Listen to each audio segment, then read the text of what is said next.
Señor, gracias por esta noche. Gracias por la oportunidad que nos das de poder aprender siempre más de tu palabra.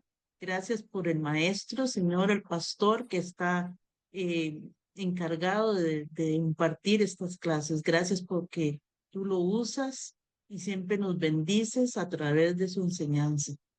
Te pido que nos dirijas en esta noche para aprender, escuchar con atención, Señor, y dirige al pastor para que él tenga sabiduría de enseñanza. Gracias por todo. En nombre de Jesús. Amén. Amén, amén, amén y amén. Pues estamos en la segunda lección del estudio de Daniel. ¿Qué nos espera en el futuro? Es el título general de todo este estudio. Y creo que no quiero ir con prisas, porque es muy importante entender las bases que nos da Daniel, porque nos va a ayudar a nuestra vida personal a hacernos ver dónde estamos parados, pues hacia dónde vamos, ya que Dios ha optado por revelarnos la historia de las naciones. Nosotros somos parte de un conjunto de naciones que rigen el mundo y eso va a suceder así hasta que Cristo venga. En el mundo pues hay distintos tipos de sociedades, ya sean demócratas, capitalistas, ya sean socialistas o comunistas. Todos tienen un sistema de gobierno, pero que no es el de Dios. El gobierno de Dios siempre ha sido la teocracia. La teocracia quiere decir que es Dios quien reina sobre su pueblo. Es Dios quien dirige las distintas acciones de su pueblo.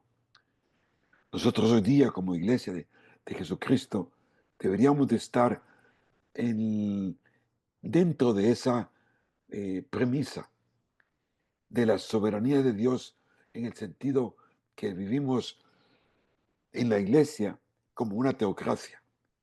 Se nos dice que Jesucristo es la cabeza de la iglesia. Por ser la cabeza, pues Él dictamina nuestra dirección, nuestra acción, nuestro funcionamiento. Pero en la realidad no sucede así, porque cada quien hace lo que bien le parece. Tenemos tantos tipos de iglesias, tantos tipos de formas, tantos tipos de cultos, y esto no es nuestra naturaleza, pero eso no quita de que es Cristo que está al frente de todas las cosas. Lo reconozcamos o no, es así. Daniel, el Señor es mi juez. ¿Por qué se llama así? Porque es la parte que no nos gusta ver de Dios. Nos gusta ver la parte que nos habla de su amor, de su bondad, de su misericordia, de cómo Él nos ayuda, de cómo Él nos sana, de cómo Él nos da aliento, todas las cosas bonitas de Dios. Pero hay una parte de Dios que a mucha gente no le gusta ver, que es que Dios es juez. Y porque Él es juez, Él dictamina justicia, Él dictamina castigo. Y es que lo que vemos en Daniel es que Él ha dictaminado tiempos y tiempos y tiempos. Y sobre todo los tiempos para los gobiernos del mundo, ya sea de Asia, de Europa o de América. Dios ha dictaminado esos tiempos. Y eso es lo que vamos a ver en esta noche, sobre todo cuando nos involucramos a identificar la grandiosa estatua del sueño de Nabucodonosor. Así pues, en el capítulo 2, un sueño inquietante despierta al rey Nabucodonosor, pero se le olvida y manda a llamar a los sabios del rey, pero estos no logran decir ni interpretar el sueño. Daniel sale en la escena y consigue tiempo para ir a consultar al Señor. Y Dios le da a Daniel la revelación de este sueño, que narra la historia de las naciones de la tierra. Lo primero que quiero que veamos en esta noche es que hablemos de la soberanía de Dios, porque es un tema que casi no se toca. Quiero que lo veamos. Y Daniel habló y dijo, sea bendito el nombre de Dios, de Dios de siglos en siglos, porque suyos son el poder y la sabiduría. Él muda los tiempos y las edades, quita reyes y pone reyes, da sabiduría a los sabios y la ciencia a los entendidos. Él revela lo profundo y lo escondido, conoce lo que está en tinieblas y con él mora la luz. A ti, oh Dios de mis padres, te doy gracias y te alabo porque me has dado sabiduría y fuerza. Y ahora me has revelado lo que te pedimos, pues nos has dado a conocer el asunto del rey. En esta noche quiero que veamos de que Dios está sentado en el trono. Dios está en control de todas las cosas, tanto en esta tierra como en todo el universo. Él sostiene el universo. Si no, pues léete Colosenses, ¿no? Colosenses es un libro maravilloso que nos habla de cómo Dios, en la persona de Jesucristo, sostiene, sostiene al mundo. No hay nada que pase en nuestra vida sin que Él lo permita o tenga autoridad. Dios el Altísimo, pues, es el nombre de Elión. Yo creo que, como sabéis en la Biblia, hay tantos nombres para Dios, pero tal vez tú te puedes familiarizar con uno u otro nombre entre todos los nombres que hay. Este es uno muy interesante, que te hace recordar que tu vida está dictaminada por Dios. Dios es soberano. Él está en control. Nadie le dice, ¿por qué hace lo que haces? Él es Señor de señores. ¿Quién está a cargo de todo? Esta es la pregunta. Y Él es quien está en control a todos los niveles. En nuestra vida, en nuestra casa, en nuestra nación. Él se eleva sobre todas las cosas. Él hace como le place. Nadie puede pararle. Él es el Altísimo, el Guión. Entre los pasajes bíblicos que nos hablan de la soberanía de Dios está este, el Salmo 99:1. El Señor reina, estremezcanse los pueblos. Sentado está sobre los querubines, tiémblele, tiemble la tierra. Puede ver también este Salmo 115 y el 135 que nos hablan de cómo Dios está reinando sobre toda la tierra. Y es muy interesante poderlo pues entender y, y sobre todo vivirlo. Tenemos que reconocer que Él administra todas las cosas de nuestras vidas. Él reina sobre todo. Él no descansa, Él no duerme. Esta doctrina, esta enseñanza es fundamental, pues nos da toda la confianza que necesitamos. Su nombre está sobre todas las cosas. ¿Por qué es que no se predica de esto? Porque la gente quiere hacer lo que les place o lo que les parece bien a su propia voluntad. Pero, ¿cómo nos va con esta, cómo nos va con esta independencia en nuestra vida? ¿Cómo está tu vida? El mundo no se da cuenta que va en la dirección incorrecta. Eso es lo que pasó en el incidente de la Torre de Babel. Y aquí se demostró cómo Dios está sobre todas las cosas. ¿Sabe lo que sucedió en Babel, no? Babel es el primer lugar donde surge la historia de las naciones alejándose de Dios. Babilonia. Aquí nace Babilonia, en Babel. ¿Y qué pasó ahí? Construyeron una torre tan alta porque querían ser más grandes que Dios. Y Dios les confundió el lenguaje. Ahí nació Babilonia y al final de la historia, en los eventos proféticos, se ve de que Babilonia es la gran ramera, aquella que aparece en Apocalipsis, a la cual Dios le da fin totalmente, como madre de todas las naciones. Podemos ver también la soberanía de Dios en la vida de José en Egipto. Es tan obvio, ¿no? Como la vida de José fue tan cruel al principio, pero como Dios al final logró que todo funcionara para bien. Dios gobierna, Él preserva, Él hace que todo sea posible. Él está por detrás de todo. Esto se conoce también como la providencia de Dios. Fue Él que proveyó para que Moisés fuese protegido y criado bajo el mejor cuidado en Egipto. Me gustaría resaltar esta enseñanza con el evento histórico que sucedió bajo el reinado de Esther en Persia. Persia es Irán. Recuerdan que la segunda parte que vamos a ver de la estatua es el imperio medo-persa, que es Irán. Y esta es la fiesta de Purim, a mediados de marzo. La fiesta de Purim es muy interesante porque se dice en el libro de Esther, para los judíos fue un día de luz y alegría, de gozo y gloria. En cada provincia, en cada ciudad y en todo lugar a donde llegaba el mandato del rey y su decreto, había alegría y gozo para los judíos, banquete y día festivo. Y muchos de entre los pueblos de la tierra se hicieron judíos porque había caído sobre ellos el temor de los judíos. Dios salvó milagrosamente, porque Él está en poder de todo, a los judíos de que fuesen exterminados. Y al contrario, Amán fue exterminado y todos aquellos que no quisieran ser más adelante. Quiero parar un momento. Roberto, ¿estás ahí?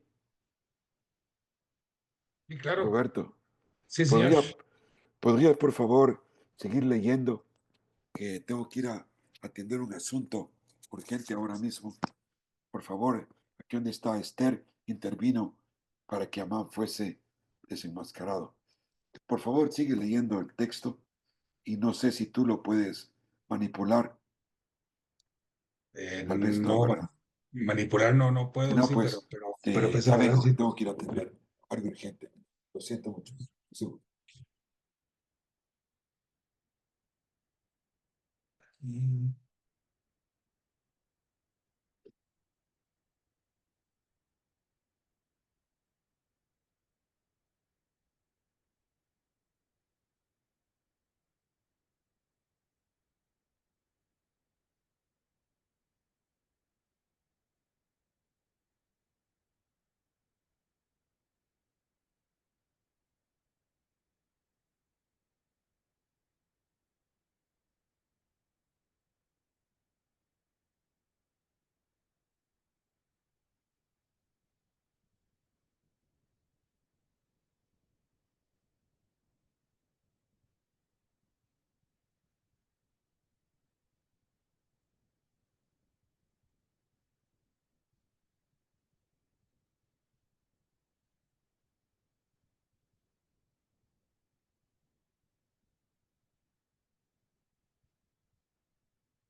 Ok.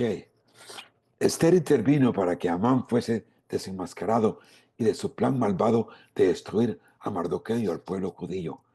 Es por eso que hasta el día de hoy se celebra con gran gozo este día de luz y gran gozo, de alegría. Esto es la fiesta de Purim. Es interesante. Es como también le llaman la fiesta de las suertes. Es una festividad judía bíblica conocida por su extravagancia de disfraces. Es una mezcla como el día de Halloween y Navidad, porque se intercambian regalos, hacen actuaciones como dramáticas y hacen una gran fiesta. es tremendo, de alegría, y conmemoran cómo los antiguos judíos se salvaron de la masacre planeada por Amán durante el imperio persa, Irán. Se cree que este rey era Asuero, es el mismo que el rey Jerjes I. ¿Por qué saco esto a relucir? Porque Dios está en control de todo. En tu vida y en mi vida, nada va a pasar sin que Dios lo permita. Puedes estar pasando los momentos más críticos, los momentos más difíciles, pero Dios te va a sacar adelante si está en su voluntad de que no ha llegado tu día. En mi vida me pasó, ¿no? Hace unos 5 años, pues caí, caí con el COVID en el hospital. No había medicina todavía y no había nada. Era de la primera tanda. Estuve entubado, perdí el conocimiento, me pusieron en coma y nada más recuerdo que alucinaba y alucinaba y alucinaba. Pero nunca perdí la esperanza de que iba a seguir adelante. Sabía que Dios estaba en control y que de una manera u otra tenía la seguridad que iba a salir adelante. Y gracias a Dios fue así, que después de 2 meses, pues Él me sacó de, del hospital, aunque ya me había acostumbrado a estar allí. Pero bueno, Dios tenía un nuevo propósito para mi vida, una segunda oportunidad. Y así como también en tu vida, ¿eh? Así lo fue con el pueblo de Israel. Y nosotros tenemos que gozarnos y alegrarnos, tener un día de festejo, porque Dios está contigo. Dios es tu libertador. Por consiguiente, hermanos, si Dios es soberano, entonces, ¿qué va a pasar? Ya que es soberano, nosotros tenemos que reverenciarlo. El principio de la sabiduría es el temor al Señor. Y esto tiene que ver con obediencia. Me puede caracterizar como un creyente que temo al Señor, que vivo en asombro de lo que Él es, que tanto me arrodillo ante Dios, que tanto obedezco la palabra de Dios. Obedecer a Dios, temer a Dios, es reverenciarlo, es respetarlo. Y eso es lo que Dios necesita de nosotros. Ya que es soberano, debo de obedecerle, pues. Cuando la gente no toma en cuenta la soberanía de Dios, no lo respetan, no quieren obedecer. Deberíamos de pedir, Dios, ¿qué tienes para mí en este día? Señor, me someto a tu voluntad. Lo primero que deberíamos de hacer al despertar. Y ya que Él es soberano, entonces debo de adorarlo. Dios dijo a David que Él no iba a construir el templo. Ya, y es de notar la respuesta de David. David dijo, bendito seas, Señor. Tuyo es todo y reinas sobre todo. Es como, en vez de protestar, en vez de reclamarle, ¿por qué no, Señor? Yo quiero construir el templo. Él dijo, tú eres el rey, tú puedes hacer lo que te da la gana, sea lo que sea que tenga o esté pasando. No soy digno de cuestionar a Dios. No hay nadie como Él. Y porque Dios es supremo, es digno de adoración a pesar de cualquier cosa. Nada es un accidente en tu vida, ya que Dios obra para que todo ayude para bien. Ayude, como dice ahí en la palabra en Romanos 8:28, es la palabra sunergeo, que significa ayudar, cooperar, actuar con energía para crear. Nos habla de creación, crear algo más grande de lo que al principio estaba pasando.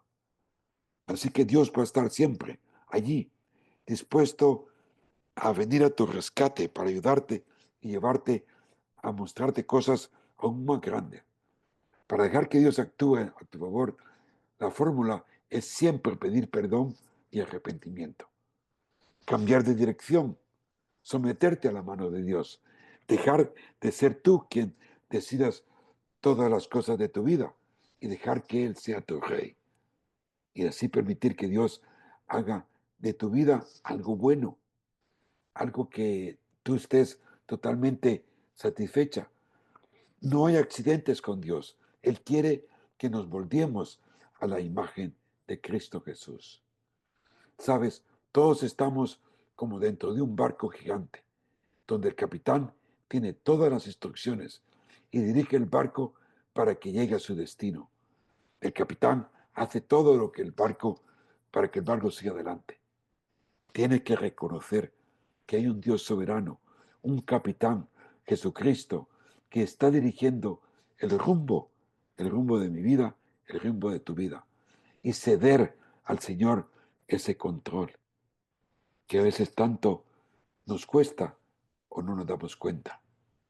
En cuarto lugar, ya que Él es soberano, Él es todopoderoso. Dios tiene todo el poder en el universo. Al observar el universo y reconocer que Dios es quien sostiene todas las galaxias existentes, porque hay muchísimas. Aleluya. Puede decir, el omnipotente reina, que significa el todopoderoso, el Shaddai. Él es la esencia de poder. Nada es imposible para Dios.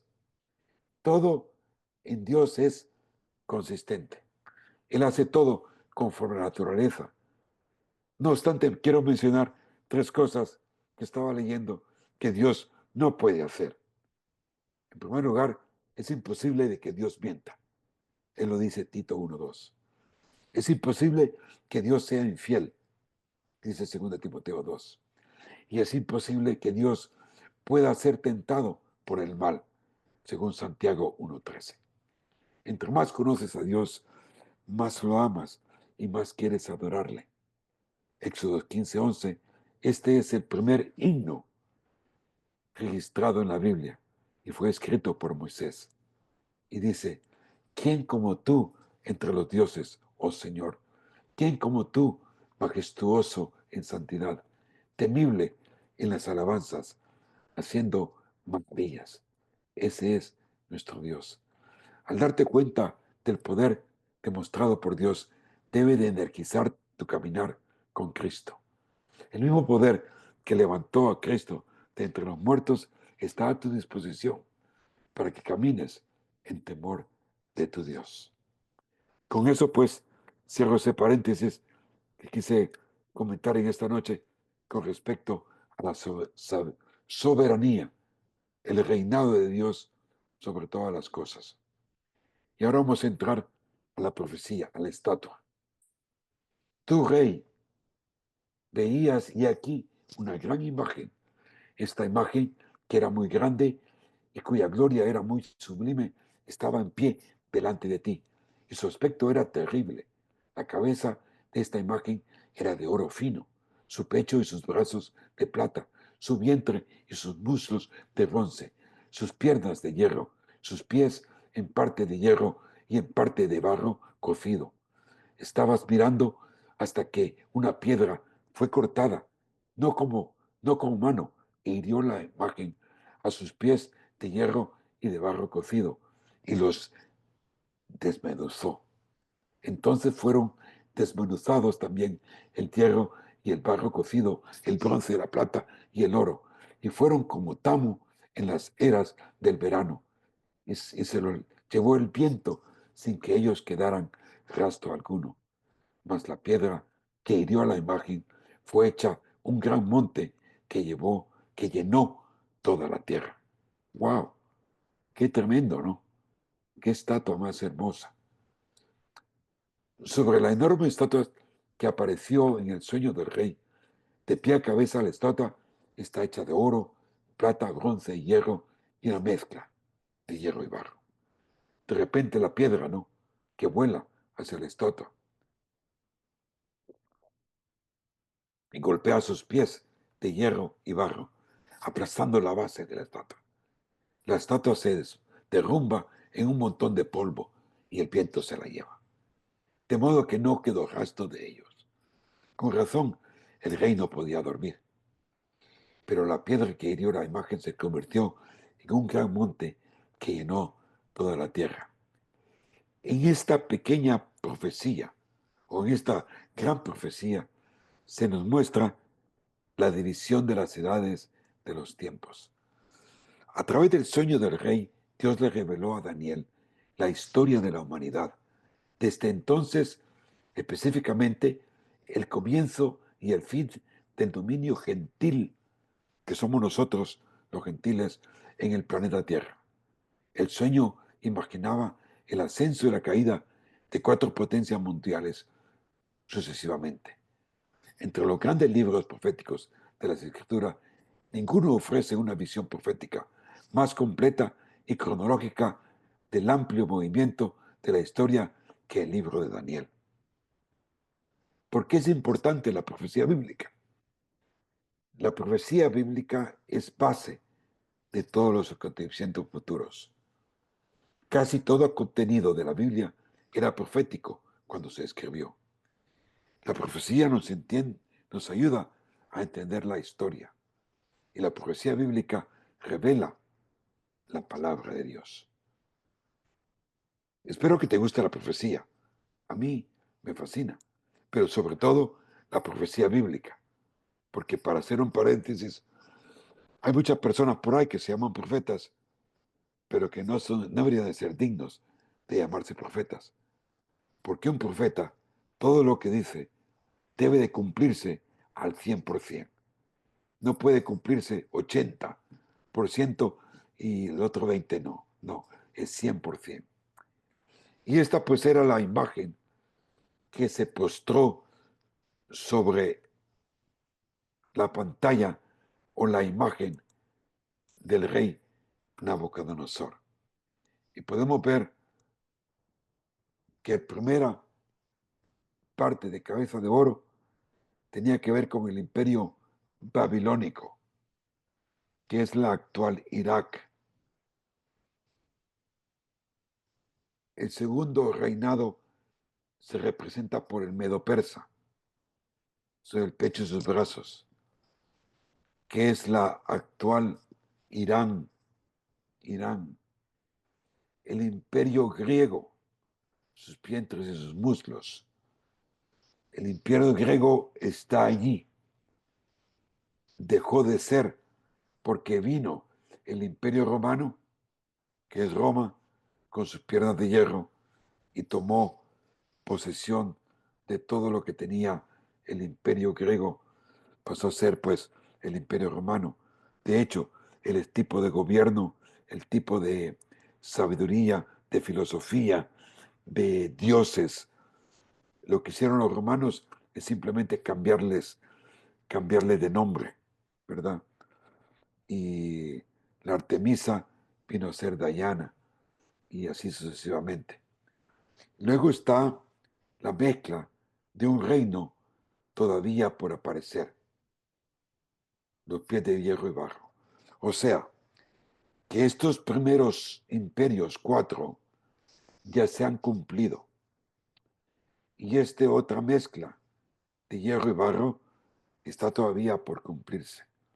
Y todavía está por cumplirse la piedra que es cortada, no por mano humana, que hirió la imagen en sus pies y el barro cocido y la destrozó. ¿Por qué? Porque esto nos habla de la segunda venida de Cristo. Jesucristo es la roca, la montaña que nos habla Daniel. Así que esa última parte de la estatua todavía está por cumplirse, porque todavía las naciones reinan, pero un día todo el gobierno humano finalmente terminará. Solo un Dios verdadero es digno de nuestra adoración, por eso mismo. Daniel 2 nos da una mirada retrospectiva de la historia y a la profecía bíblica, porque retrocedemos de 2500 a 2600 años, a una época en la que Dios le dio a un rey llamado Nabucodonosor, rey del imperio babilónico, un sueño que lo aterrizó. Daniel, el hombre de Dios en una cultura atea, el nombre de Dios en esa cultura babilónica, era un hombre que podía interpretar visiones, sueños y todo eso. Gran parte de la profecía que analizamos para hoy, para Daniel, era futura, excepto el reino de Babilonia, que estaba en ese momento. Pero todos los demás reinos, la llegada y la caída de los mayores imperios mundiales que hasta esta profecía anunció, todos eran futuro para Daniel. Ahora, contamos con los libros de historia que confirman con detalle lo que la profecía previó. El libro de Daniel, pues, es, por supuesto, una biografía bíblica en su máxima expresión. Pero de nuevo, este libro contiene impresionantes visiones del futuro a través de estas intrigantes profecías bíblicas divinas.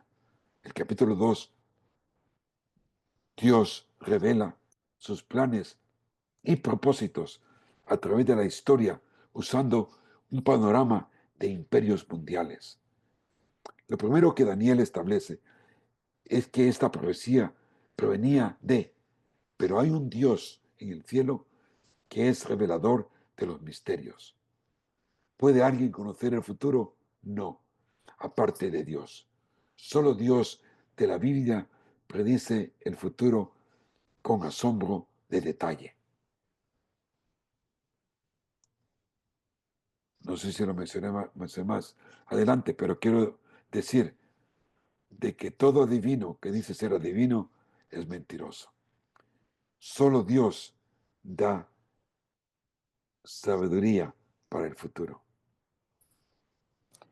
En segundo lugar, casi el 25%, fíjate, de la Biblia era profecía cuando se escribió. Así que, si crees que estudiar profecía es una pérdida de tiempo, entonces has de pensar que el 25% de la Biblia cuando se escribió fue una pérdida de tiempo. Debes de estar intrigado por saber qué Dios ha dicho.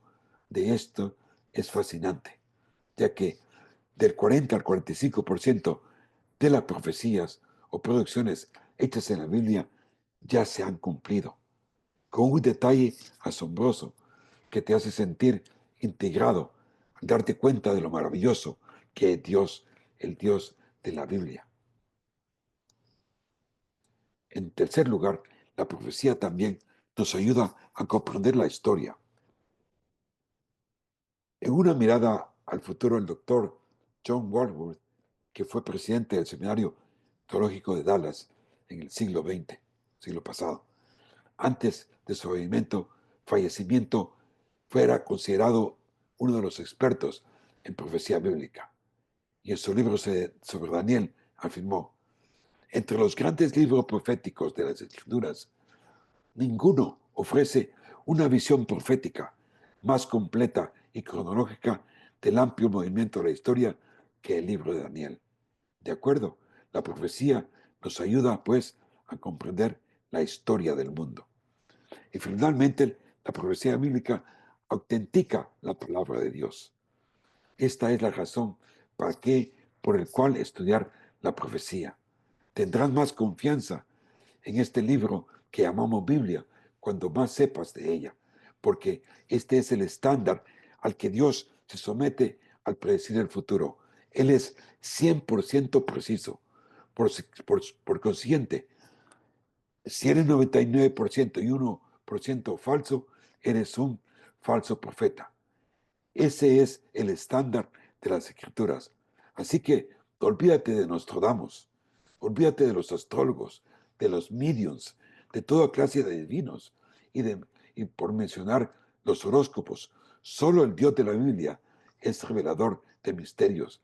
Esto autentifica su palabra. Esta es verdaderamente la palabra de Dios. A mí me asombra a veces cuando viajo. Y en un viaje que hice hace poco por Sudamérica, me di cuenta cómo la gente está metida con los vídeos, con los adivinadores, las personas que hacen contacto con los muertos, con- queriendo saber qué ha pasado o qué va a pasar en el futuro. Es increíble. Todo eso es una falsedad. El versículo 31, cuando Daniel regresa ante el rey, que ahora revela el resumen de los detalles del sueño. Y le dice pues todo lo que el rey vio, ¿verdad? Y luego Daniel, le cuenta al rey lo que éste soñó y le dice, rey, soñaste esta gran imagen. Y aquí viene la explicación de Daniel. Le contó al rey cuál fue su sueño. Y lo que Daniel ve aquí en esta imagen y la imagen de Dios le dio al rey es que este sueño fue un amplio periodo de la historia mundial que retrata el auge y la caída de los grandes imperios gentiles desde aproximadamente el año 600 a.C. hasta el fin de los tiempos, hasta la segunda venida de Jesucristo. Es un lapso de tiempo enorme. Ahora bien, para Daniel, excepto por el imperio más importante y actual del imperio babilónico, que era la cabeza de oro, todo lo demás era futuro, era profecía. Analicemos la mayor parte de esto y podamos ver cómo la historia da testimonio y confirmar que esto así fue tal como Daniel lo predijo. Recuerda, el rey le dijo, tienes que decirme el sueño y su interpretación. Daniel aparece, le cuenta el sueño y ni siquiera le preguntó al rey, esto fue así, ¿no? Porque el rey en ese momento a lo mejor estaba con los ojos abiertos y con la boca abierta, sorprendido. Y Daniel pasa directamente a la interpretación. Y leemos esto comenzando en el versículo 36. Y le dice pues, Daniel, este fue tu sueño, oh rey, ¿verdad? Y ustedes pueden leer ese texto bíblico que es bastante extenso, pero que luego lo que, lo que, lo que quiero mostrarles es que comienza con la cabeza de oro y Daniel es muy claro al interpretar la cabeza de oro. Y este imperio, el imperio babilónico, dice, tú, oh rey, rey de reyes. Ahora bien, él no es rey de reyes. Nabucodonosor no lo es, como Jesús es el rey de reyes, el señor de señores. Pero lo que Daniel está diciendo es, rey, no hay rey como tú en el planeta Tierra. Y eso era cierto en el caso del imperio babilónico. Los babilonios eran la superpotencia de la época. Llegaron a Jerusalén en el año 605, lo sitiaron y se llevaron al pueblo hebreo, incluyendo a los más brillantes, a los jóvenes, como Daniel y sus 3 amigos. Babilonia era la superpotencia de aquel tiempo y el rey Nabucodonosor era el más poderoso. Y Daniel dice con rotundidad, eres la cabeza de oro. Los historiadores nos dicen que el imperio babilónico en la propia Babilonia brillaba con oro. Nabucodonosor amaba el oro y todo estaba cubierto de oro. El imperio duró desde aproximadamente el año 605 hasta el 539. Casi 100 años, momento en que pasamos del oro a la plata. Podemos confirmarlo en nuestro libro de historia. Era una profecía de la época. Pasamos del oro a la plata, pasamos del imperio babilónico al imperio medo-persa, de Irak a Irán. Y se representa aquí como el pecho y los 2 brazos. ¿Por qué? Porque fueron 2 imperios, el medo y el persa, los que se unieron para formar el imperio medo-persa. Este imperio duró hasta aproximadamente el año 539 hasta el 331 a.C. O sea que aquí este imperio medo-persa duró mucho más tiempo que el imperio babilónico. La mayoría de los historiadores lo consideraron un imperio inferior, a pesar de abarcar una geografía más extensa que el imperio babilónico. Era inferior, así como la plata es inferior al oro. El imperio medo-persa tenía algunas cualidades inferiores a las del imperio babilónico, pero Darío el Medo en el 539 derribó a los babilónicos. Lo sabemos por la historia. Daniel lo profetizó. Y luego viene el imperio griego. Pasamos del oro a la plata y ahora al bronce. El bronce cubre el vientre y los muslos. Y miramos atrás en la historia y vemos el imperio griego liderado por Alejandro Magno, desde aproximadamente del año 331 hasta el 146 antes de Cristo. De nuevo casi otros 200 años. Alejandro Magno fue un tremendo conquistador, tremendo, como muy pocos. Tal vez Napoleón fue como él.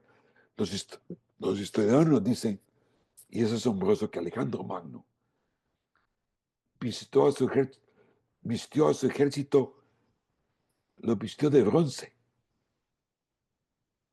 Ahora bien, ¿cómo lo supo Daniel? No vivió en esa época.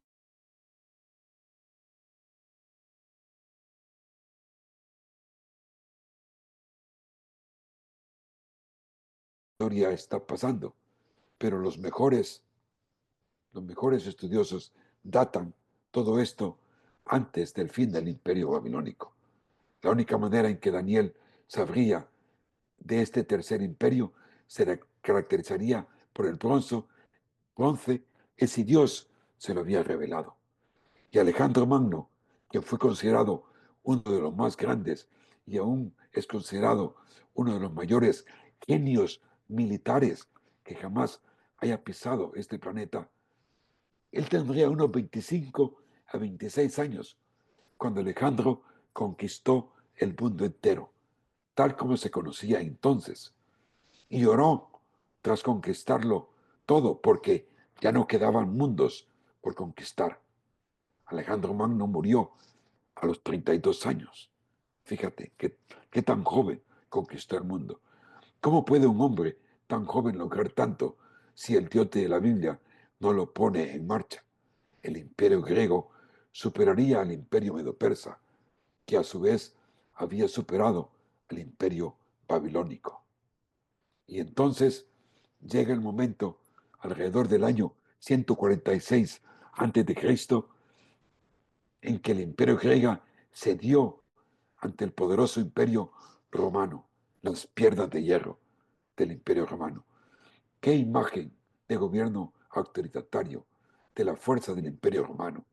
Ese mismo imperio romano, conocido por su fuerza férrea y sus armas de guerra, e incluso por los clavos de hierro que moldeó y clavó en las manos de los pies de nuestro Señor y Salvador Jesucristo, quien creció bajo la tiranía y el gobierno autoritario del imperio romano, que duró aproximadamente desde el año 146 a.C. hasta el 395 después de Cristo. El imperio romano, y vaya si los historiadores lo entienden. ¿Cómo cayó el imperio romano? Bueno, Dios quiso que cayera. Él levanta reyes, levanta imperio, derriba a otros según sus propios planes para sus propósitos. Y todo avanza velozmente hacia el fin de los tiempos que culmina con el regreso de Jesucristo. Ahora bien, no se trata solo de estos 4 imperios, del oro al hierro. Daniel también interpreta los pies. Los pies son una mezcla de hierro y de barro. Es difícil para los historiadores mirar atrás y entender otro tiempo mundial similar después del Imperio Romano. Y aquí es donde esto deja de ser historia antigua para nosotros y que continuamos siendo profecía, porque todo desde el punto de la estatua a este punto de la profecía en adelante aún está por cumplirse. Muchos eruditos bíblicos vinculan a Daniel, obviamente, con el libro de Apocalipsis, que habla de cómo, al final de los tiempos, tras el rapto de la iglesia y la tribulación, y que al principio de la tribulación de 7 años, surge un líder mundial conocido como el Anticristo, quien une su poder mundial a través de una confederación de naciones, identificada como el Imperio Romano resurgido. De aquí la mezcla de barro y hierro. El resurgimiento del Imperio Romano. Daniel incluso menciona los 10 dedos de los pies. Y si vamos al libro de Apocalipsis, es claro que existe una confederación de naciones europeas que representan una especie de renacimiento del Imperio Romano. ¿Qué es esa mezcla de arcilla? Bueno, todo gobierno autoritario siempre tiene el clamor y las voces de la arcilla de quienes son oprimidos por la tiranía y el autoritarismo. Esa es la historia del gobierno humano y de la humanidad. Lo vemos una y otra vez. Lo vemos en el planeta Tierra. Hoy, cuando la tiranía y el autoritarismo oprimen a la gente, incluso durante la tribulación, el pueblo de Dios clamará a aquellos que llegan a la fe en Cristo. Durante el periodo de la tribulación, y habrá un gran clamor, pero el imperio romano revivido es frágil debido a su mezcla. La última parte de la visión de Daniel dice, en los días de estos reyes, el Dios del cielo levantará un reino que jamás será destruido, y este reino será entregado a otro pueblo.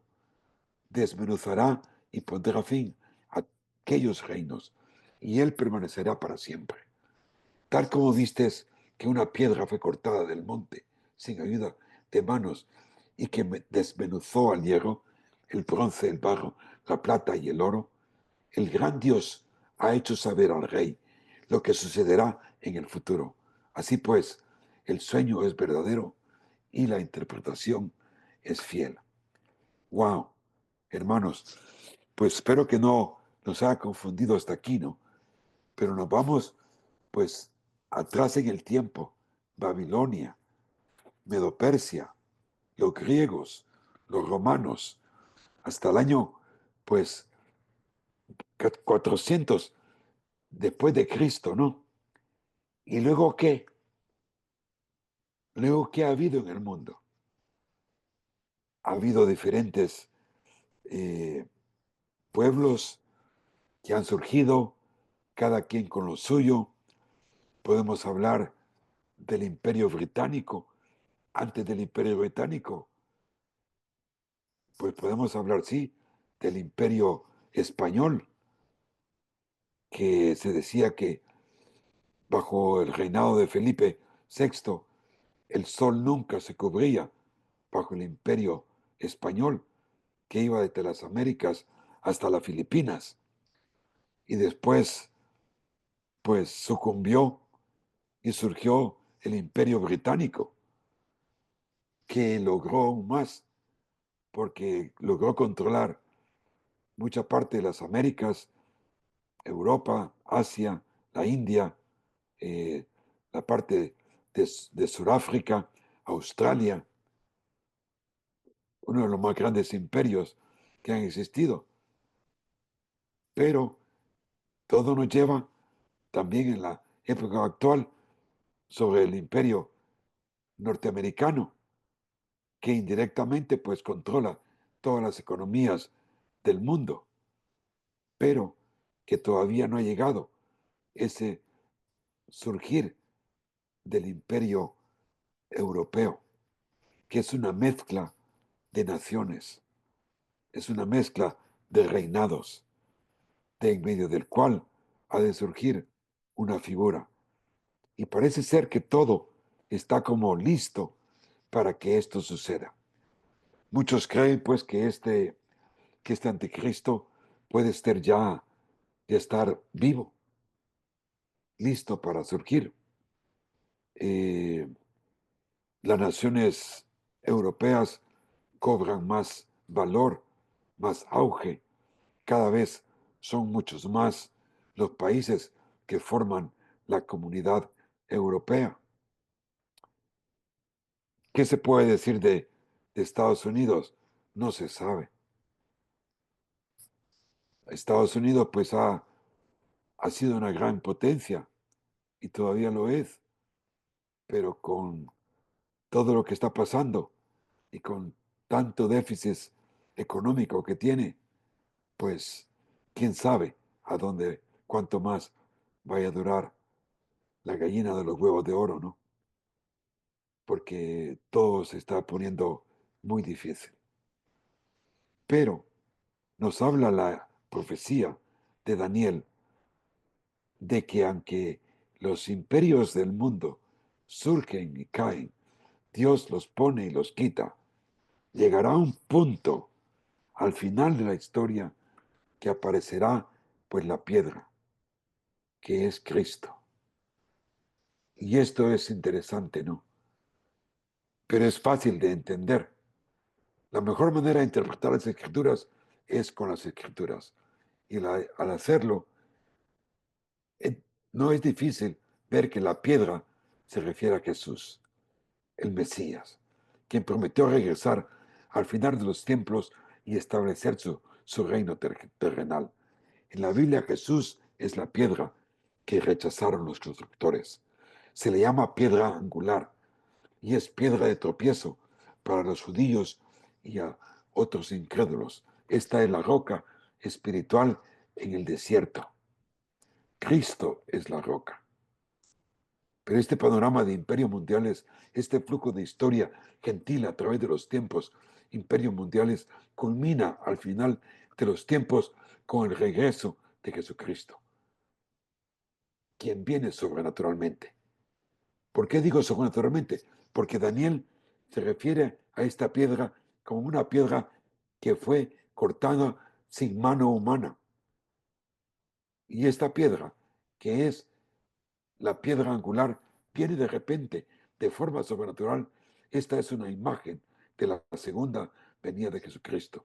Y no solo viene a destruir los gobiernos humanos, estos gobernantes autoritarios que se unen bajo el liderazgo del anticristo al final de los tiempos, pero la piedra que es cortada del monte hace escombros los imperios mundiales.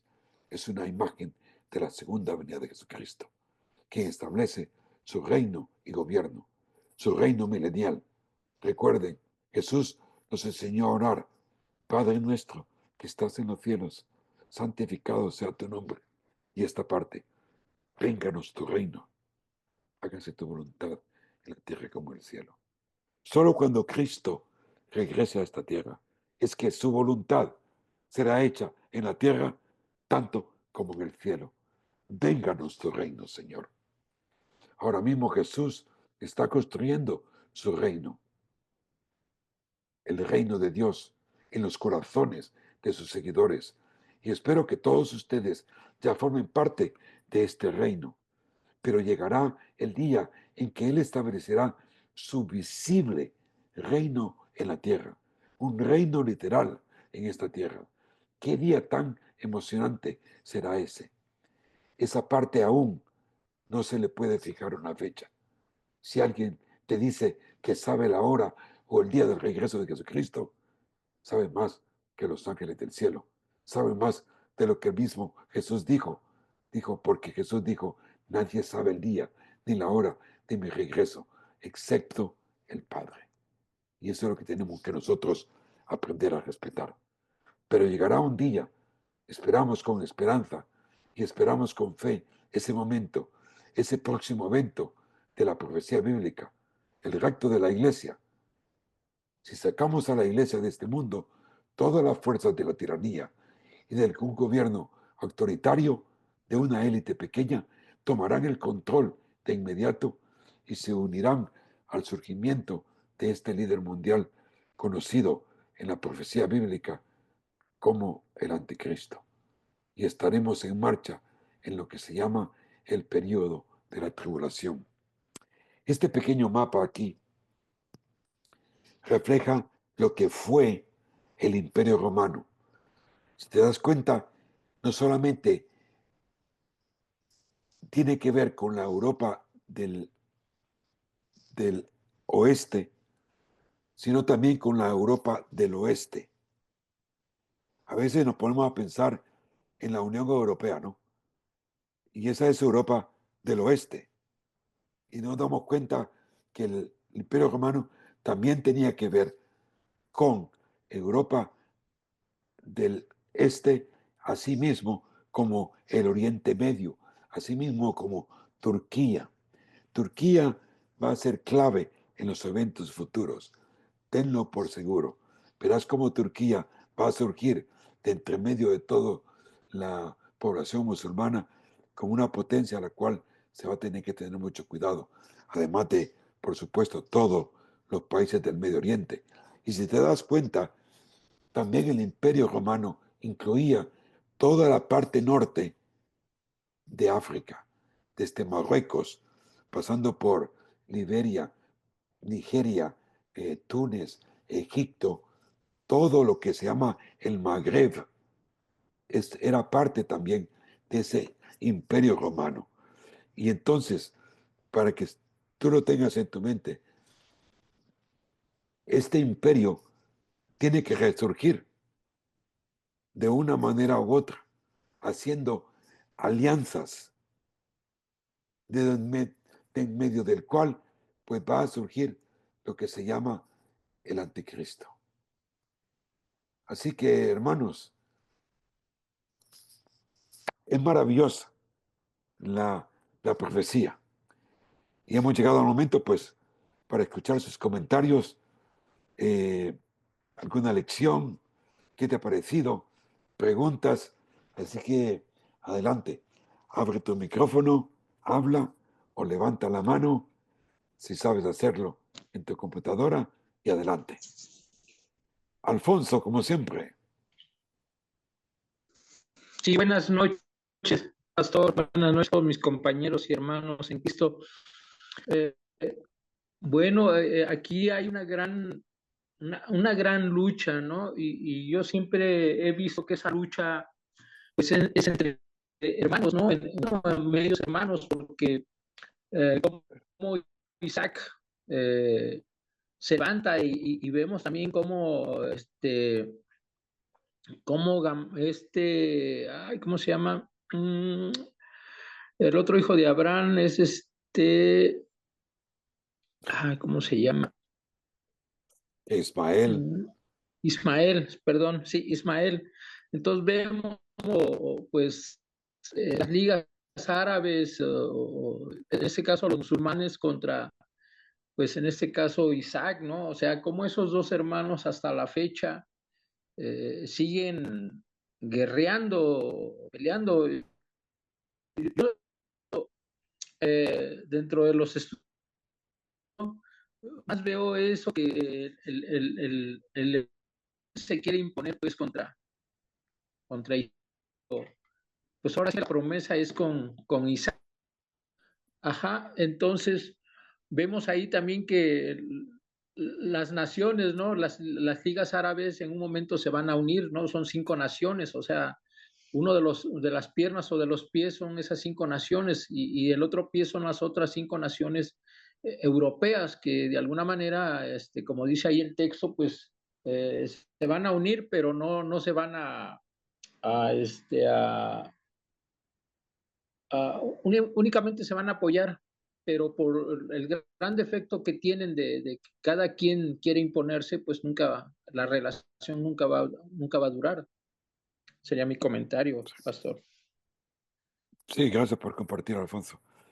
La escritura siempre se apoya en las escrituras, ¿no? Se interpreta a sí misma. Y Sí, claro. lo que las escrituras nos hablan es de que sí, la simiente vendrá a través de Abraham, Isaac, Jacob, las tribus de Israel, Judá Israel. y sobre todo pues Jesucristo, ¿no? Para bendecir a todas las naciones del mundo. Sí existen muchas especulaciones. La verdad es que la Biblia nos habla de que hay 10 naciones representadas pues por muchos, 10 reyes representadas por muchas naciones. No aparece en la Biblia que nos diga que 5 pertenecen a los árabes y 5 pertenecen a los europeos. Esa es una especulación y es un buen dato, pero que no aparece eso en la Biblia. Lo que sí que va a haber una gran unión de todas estas naciones con el fin de traer fin a Israel, cosa que es imposible, porque Dios está con ellos siempre. Muy bien, Sarai, ¿qué te cuentas? Abre tu micrófono. Buenas Buenas noches, noches. hermanos. Hola, hola. Pues reflexionando un poco de la estatua, de cómo está compuesta, me di cuenta que el último gobierno que es el anticristo, el que está mezclado con hierro y barro, Sí, realmente sí está justificado, pues uno cualquiera puede pensar que sería el gobierno más fuerte o más poderoso, pero en realidad es que no, porque va a estar sumamente debilitado a todo lo que acontezca en la gran tribulación, las plagas y todo eso, y sí, porque será el que menos duración tenga, que solamente van a ser de 7 años, a comparación de los demás imperios que solo duraron más de sí, 100 años, más de 200. sí, sí, El sí. último solo durará únicamente 7 años y va a 7 estar años. atormentado de la gran tribulación. Muy buena observación, Sarai, me gusta. Muy buena observación. Sí, efectivamente, como dice el escrito más adelante, vas a ver que el imperio primero fue de oro, significa una gran potencia, luego se fue debilitando, ¿verdad? A plata, a bronce, a hierro, y ya se mezcla al barro y al hierro. Y sabemos que lo que existe hoy día entre las naciones mundiales, pues cada quien tira por su lado, ¿no? Y aunque puedan hacer alianzas, cada quien quiere ser el mejor. En Europa jamás puede ser unida. Imposible. Los españoles no pueden ver a los franceses ni en pintura, y los alemanes tampoco, y los italianos por su lado, y los británicos también son muy suyos.